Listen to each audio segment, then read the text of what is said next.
We continue reading from Imam Al-Ghazali's Al-Qur'an, the Juz of the Qur'an. We have reached Surah Qaf. Imam Al-Ghazali rahimahullah chose 7 verses, 6 to 11, and then verse 16. And before we delve into these verses and the wider context of Surah Qaf, one would have noticed that Imam Al-Ghazali rahimahullah skipped Surah Al-Hujurat, and not that there are no jewels, obviously.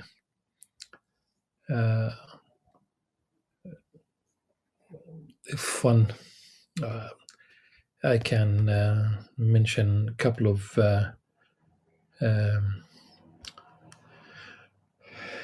verses. It's extremely important. Not that there's anything that is not important. Subhanallah, of course, in the Quran. That I'm still speaking about Surah Al-Hujurat, of course. And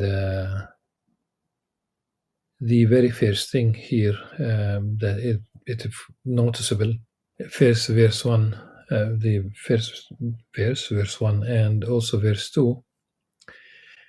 The first one, يا أيها الذين آمنوا لا تقدموا بين يدي الله ورسوله واتقوا الله إن الله سميع عليم. And the second verse, يا أيها الذين آمنوا لا ترفعوا أصواتكم فوق صوت النبي ولا تجهروا له بالقول كجهر بعضكم لبعض أن تحبط أعمالكم وأنتم لا تشعرون. All believers do not proceed in any matter before a decree from Allah subhanahu wa ta'ala and His Messenger, and fear Allah. Surely Allah is all hearing, all knowing. O believers, do not raise your voices above the voice of the Prophet, nor speak loudly to him as you do to one another, or your deeds will become void while you are unaware. It is followed by number 3 that it praises those who lower their voices in the presence of the Prophet ﷺ, Allah's Messenger. They are the ones whose hearts Allah has refined for righteousness. They will have forgiveness and a great reward. Those who call from behind the Hujurat, and hence the name of the surah, the private quarters, the rooms of the Prophet ﷺ, those who call from a distance, most of those have no understanding, of course, no understanding of manners. And had they had patience until you leave your private quarters and meet with them, that would have been, of course, better. وَلَأَنَّهُمْ صَبَرُوا حَتَّى تَخْرُجْ إِلَيْهِمْ لَكَانَ خَيْرًا لَهُمْ وَاللَّهُ غَفُورٌ رَحِيمٌ. Now these 5 verses, though they speak about physically, they cannot really have a higher voice. That's lack of adab, lack of manners, lack of ethics, that's not how you deal with the Prophet ﷺ. In fact, if you have a person in charge, أنزلوا الناس منازلهم, treat them with respect. They are still human beings, but it depends on their status. It could be someone who is simply your father, your mother, okay? The word, which is really simply a sigh of, we are prohibited against making any sound which would bother our parents. As much as of, simply to indicate that you are bored or fed up or being impatient or rejecting something that they have said, did, proposed. Now, this adab with the Prophet ﷺ, while he was in this life, ﷺ, I thought, can we extend this into a different realm, in the sense of once the Sunnah is established, you have no choice. Once the Islamic worldview is established, once what the Prophet ﷺ brought us in terms of revelation, in terms of Islam, in terms of Sharia, once it is established, and there is absolutely our scholars over these 1400 years, they have exhausted the meaning. And then why would you have a voice higher than that of revelation? Why does it have to be that you have, that you have to have a voice? Allah subhanahu wa ta'ala says in the Quran, the Prophet sallallahu alaihi wasallam says in the Hadith, and it's not, as I said, when the meanings are exhausted, what is left for you except to submit to the will of Allah subhanahu wa ta'ala? There's nothing wrong with continuing the interpretation of the Quran, but you need to have the tools. First and foremost, Arabic, and not any Arabic. This is not the even good Arabic, like the 8 o'clock news. That might not be even sufficient. So, lowering one's voice, taking it to a different level where one would shush, one would hush hush when it's extremely clear beyond doubt. You don't have to have a statement like my philosophy, what I think. Don't, and especially if you don't do anything that you would regret. Don't write anything that you regret. Everything that you write, everything that you say, will be there waiting for you on the day of judgment.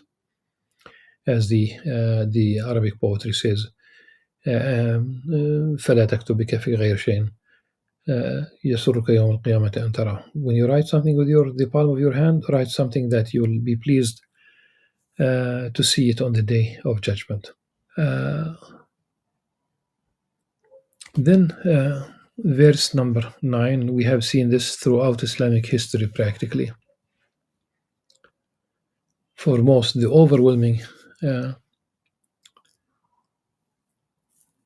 starting with the fitna amongst the Muslims, it began literally on a very important, still small but very important scale, still not a war, after the death of the Prophet ﷺ, choosing a leader for the Muslim community was based on merit, and there were those who advocated, and still they advocate, that it must be within the family of the Prophet ﷺ, in the sense of Sayyidina Ali ibn Abi Talib and his offspring. Of course, you know that he was married to Lady Fatima alayhi salam, daughter of the Prophet ﷺ.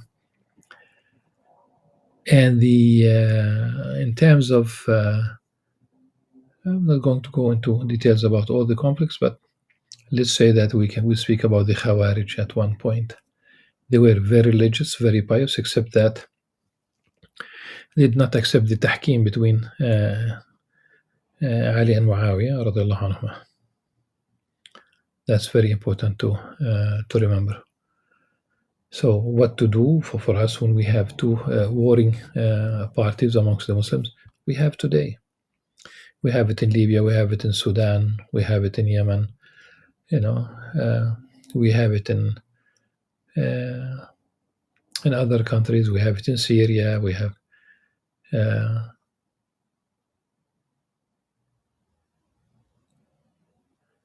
it in Somalia, we have it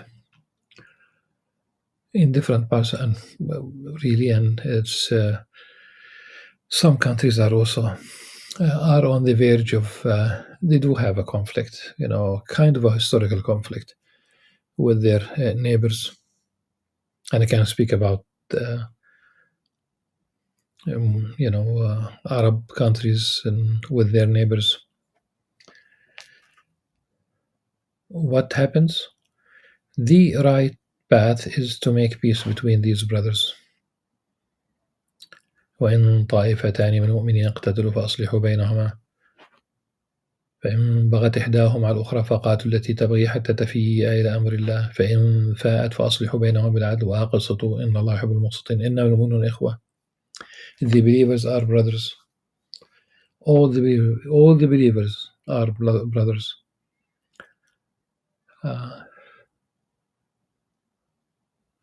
فأصلحوا بين أخويكم. Make peace between your brothers. Don't supply arms. Don't create more conflicts. واتقوا الله لعلكم ترحمون, and be mindful of Allah subhanahu wa ta'ala so that you may be shown mercy. There are ethics, manners that are mentioned. Still we talk about Surah Al-Hujurat. They are very important because I think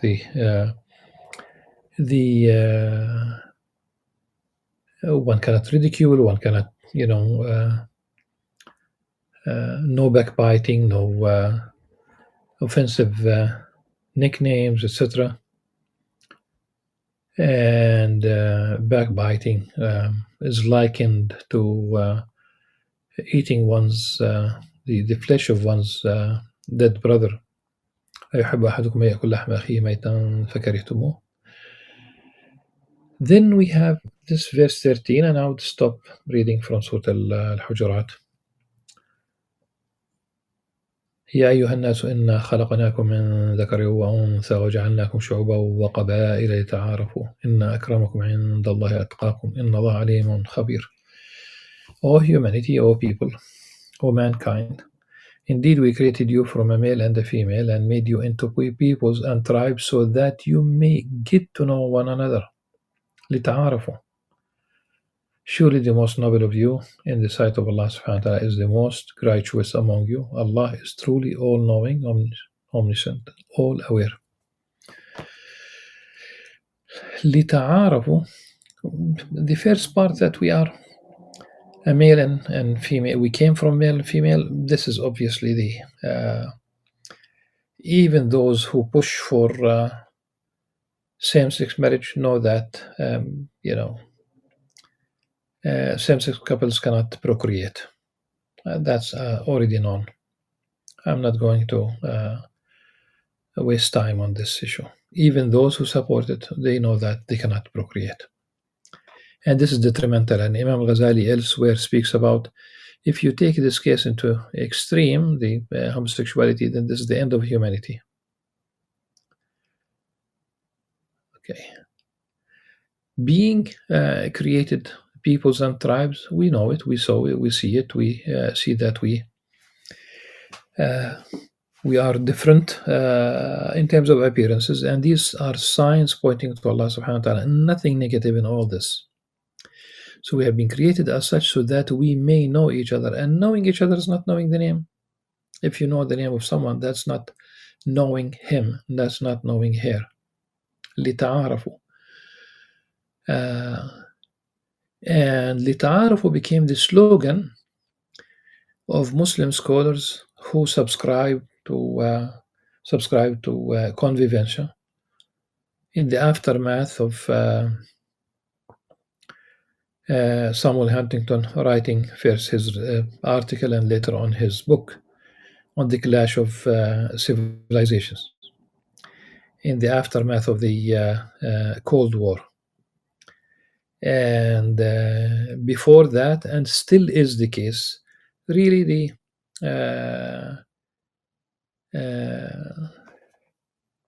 international relations between states are based on interests, and they care less about cultural differences as long as their interests are fulfilled. If you impose one way of life, a cultural way of life, especially when it's what to say, just compare any indigenous local cuisine with these fast food restaurants. I would never opt for the fast food. rests on. And imagine that if this is the case uh, all over the world.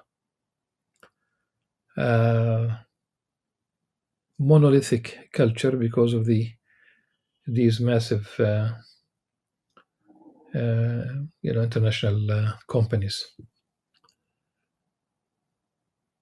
Samuel Huntington wanted to say that future conflicts are cultural wars based in differences amongst these civilizations. This cannot be further from the truth.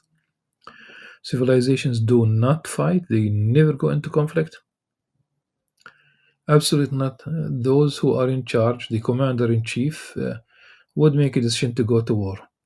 And as the war on Iraq, we know that the decision was taken outside the halls of the United Nations, and it was first and foremost the United States, along with the UK in the first instance, and then later on it evolved into a coalition.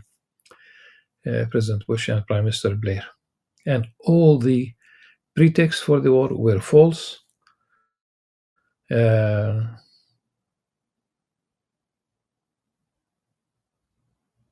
there was absolutely no Al Qaeda at the time. There was no weapon of mass destruction. And the very last reason they invoked, they said that it was about the disseminating of democracy. So you come and kill or maim using depleted uranium, causing cancer and deformities in generations to come. So this is the Quranic response to Samuel Huntington and anyone who advocates a clash between civilizations.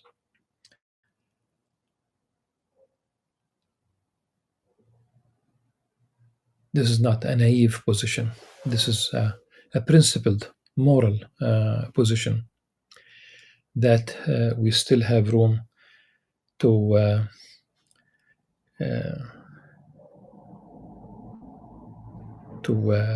have this convivencia paradigm, to advocate that as an alternative to genocides and wars and, God forbids, a future nuclear war. As I said, I will not go beyond this particular verse. It's a jewel, as you can, listening to this commentary, I'm sure that you have already realized the importance of such a verse. Surah Qaf, of which Imam Ghazali chose 7 verses from 6 to 11, and then number 16, paving the way until we reach verse 6. So the first 5 verses, it begins with one letter. Remember these separate letters, la harf al-muqatta'a. Here we have one, it's Qaf. By the glorious Qur'an wal-Qur'an al-Majid.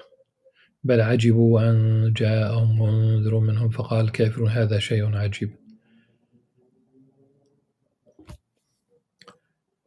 Yet the deniers are astonished, so that all will be resurrected. Yet the deniers are astonished that a warner has come to them from among themselves, warning of resurrection. That's, of course, added in the translation. So the believers say, this is an astonishing thing. Will we be returned to life when we are dead and reduced to dust? أَإِذَا مِتْنَا وَكُنَّا تُرَابًا أَإِذَا مِتْنَا وَكُنَّا تُرَابًا ذَلِكَ رَجْعٌ بَعِيدٌ. Such a return is impossible. We certainly know that what the earth consumes of them after their death, and with us is a well-preserved record. The very last verse before the Imam Ghazali selection, in fact, they reject the truth when it has come to them, so they are in a confused state. You are distinguished from others, of course, by your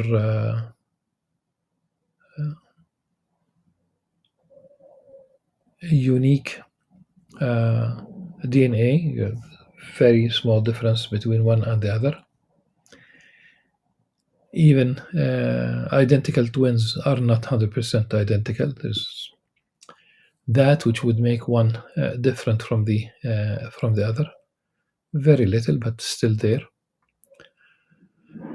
So it's your DNA, and nothing, absolutely nothing is random. So there's a record of your Allah subhanahu wa ta'ala created you, and rather for us it should be known your DNA is preserved. The code for your DNA, the math, if you will, is there. And think about it. Where did you come from? Simply you showed up. You have evolved, in the language of the atheists today. So you have evolved, and then this is it. You came, you had so many meals, and you slept so many nights, and you worked, or you were unemployed, or whatever is the case. And then you just pass away, and that's it. Just think about it. Could it be the case? There's remember the who we are.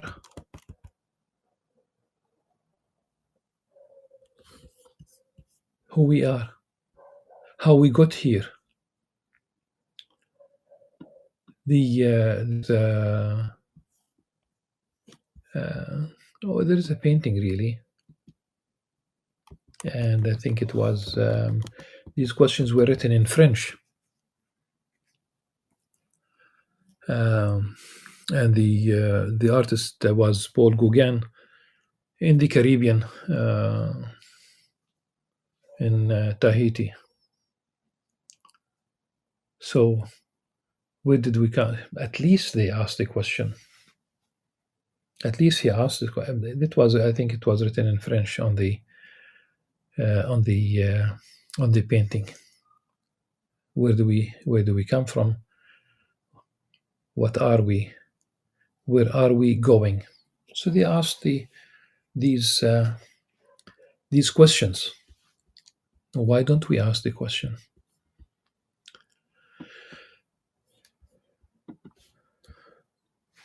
It cannot be in vain. This universe was not created in vain, and we did not come into existence simply to have fun without any sense of direction, without any responsibility, of course, this is why the Prophet ﷺ was both. He brought good omen, but also he was a warner. You need to modify your way of life. There is a day of judgment. Now, verse 6, and that's the first jewel. There's an invitation to ponder upon the universe, to look, have they not then looked at the sky above them? How we built it and adorned it with stars and Zayyana, of course, adorned it with what? With stars, with planets, leaving it flawless. I think there's more into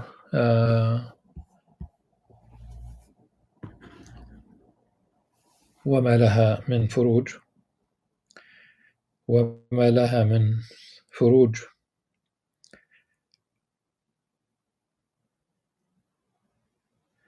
The problem with the saying it, leaving it flawless, but everything in the universe is flawless. And we know that furuj, openings, and I'm using the word opening to cover all kinds of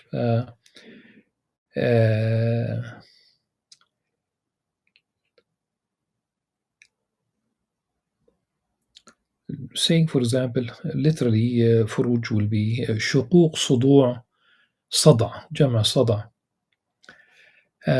So you look at the sky and you see the sky and you don't see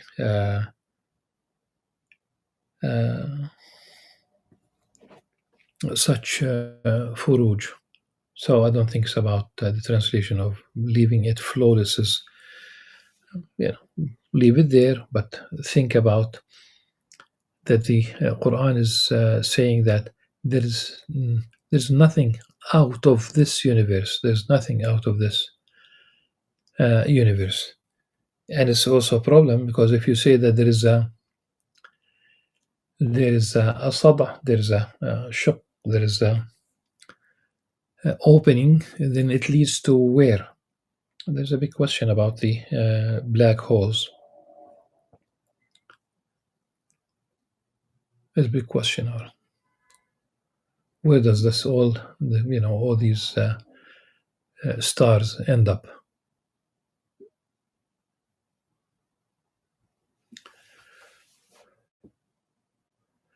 As for the earth, we spread it out and placed upon it firm mountains and produce in it every type of pleasant plant.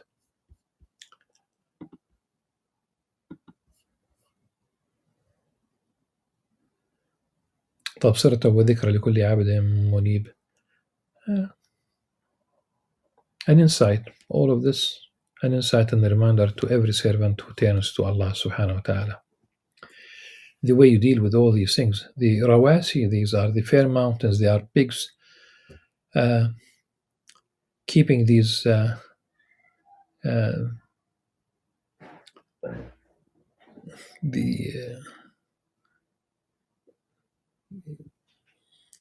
giving some stability to the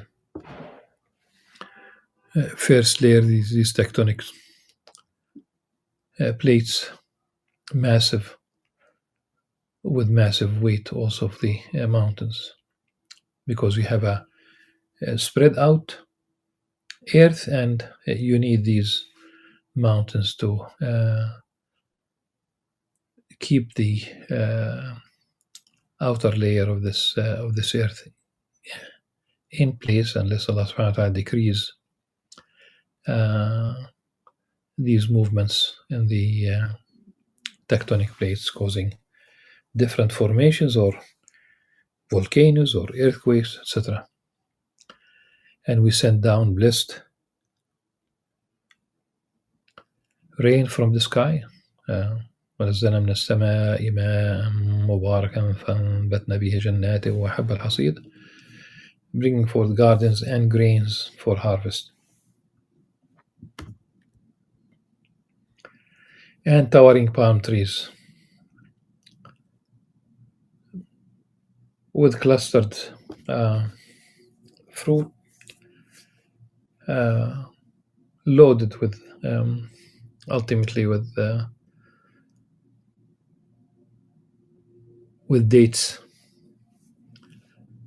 as a provision for our servants. And with this rain we revive a lifeless land. Similar is the emergence from the graves. Many times different wordings, but the example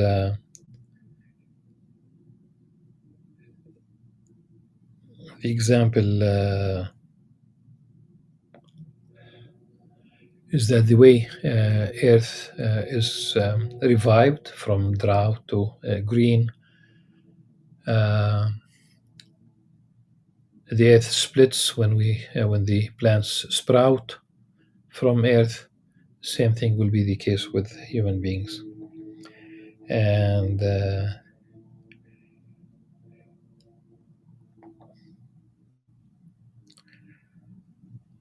the dates, we know that the dates are considered qut, provisions. This is why it's possible to give the sadaqat al-fitr. You can give it from grain, such as barley even, or the uh, dried, use lumps uh, of uh, of yogurt or dates. So you can give barley or wheat. You can, at the same time, you can give dates. So it is considered provision in terms of food. And there's mention of all these peoples who disobeyed and, of course, got punished. And the jewel that is on its own, not with the first group, we said 7 verses, 6 of them already mentioned between 6 and 11, and now verse 16.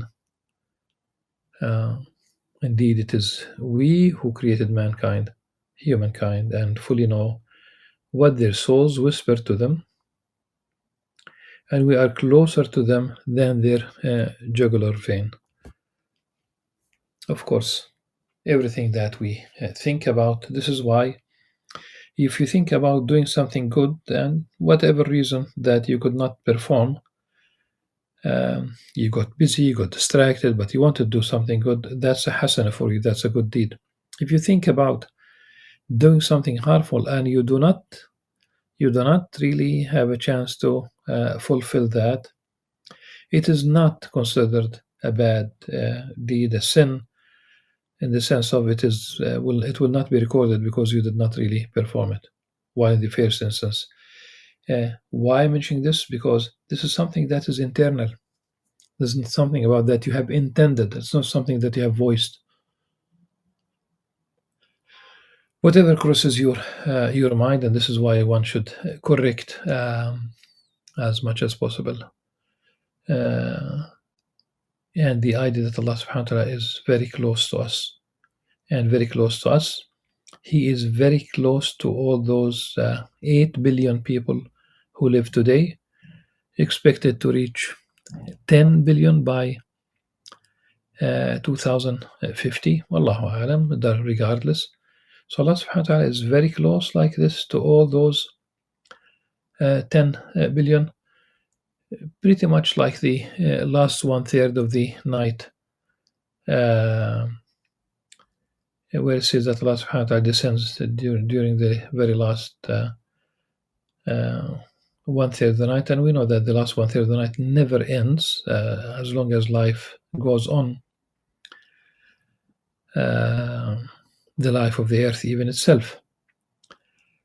It's the last 1/3 is ongoing, because if you say that the last 1/3 of the night begins at 3 o'clock, that 3 o'clock is there every second. You move westward, like if it's sunset, and you fly using a specific speed, you can watch sunset endlessly. All right. So allegorical interpretation, this closeness is not and will not and should not be interpreted in spatial terms. Space and time do not apply to Allah subhanahu wa ta'ala who created them. So Allah subhanahu wa ta'ala is very close, very, very close. So one can think about the majestic attributes of Allah subhanahu wa ta'ala. We think about nothing is like unto him. No physical attributes, no anthropomorphic attributes in the real sense. And this is why this proximity, thinking about divine providence, Allah subhanahu wa ta'ala is very, very close. And of course in the Qur'an, if my servants ask the Prophet sallallahu alaihi wasallam about Allah subhanahu wa ta'ala, وَإِذَا سَأَلَكَ عِبَادِي عَنِّي فَإِنِّي قَرِيبٌ, that Allah subhanahu wa ta'ala is very close. And this is why you don't shout, you don't raise your voice when you supplicate for Allah subhanahu wa ta'ala will hear your call, will hear your supplication, and inshallah it will be answered. And this is why we conclude bid'Allah Azza wa Jal with a supplication that truth, justice, and peace will prevail all over the earth. In that order, how could we basically achieve justice without truth? How could we achieve peace without justice? We cannot jump. We cannot gloss over these important prerequisites for peace. Allahumma ameen. The next, inshallah, reading will be about Surah Al-Dariyat. There are 7 verses there. Until then, subhanakallah wa bihamdik, ashhadu an la ilaha illa anta, astaghfiruka wa atubu ilayk. Wassalamu alaikum wa rahmatullahi wa barakatuh.